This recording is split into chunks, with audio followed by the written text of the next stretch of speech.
One of the most commonly asked questions that I get from my video clients when they start working with me is, how do I share these really big video files with you?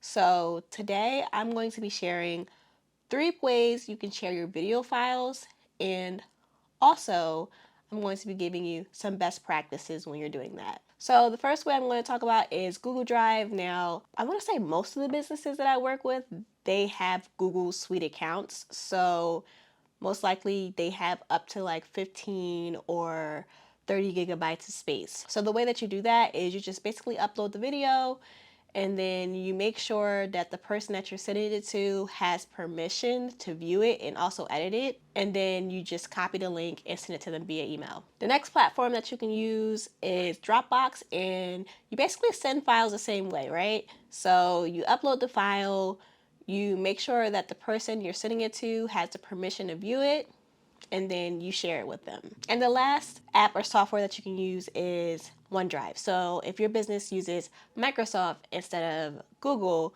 then you're able to use OneDrive. And you basically share it the same way. You upload the file, and then you make sure whoever you're sending it to has the permission to view it, and then you are able to copy the link and you can send it. So best practices when you're sending these files. So the first one is to, and I've said this like 3 times already, make sure the person that you're sending it to has permission to view and edit the file. So they don't have to go back and forth asking you, do you have it yet?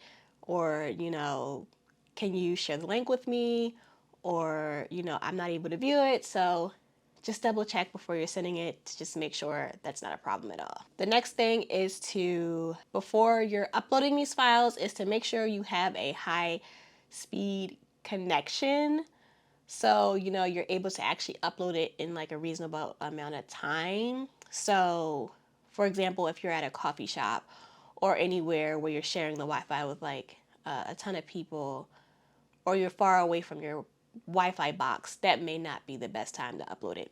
You can usually go to Google and type in speed test, and then you can press run speed test. And once you run the speed test, Google will let you know if you have like a good or bad internet connection. So if your files are taking forever to upload or it's just not working, that's probably why.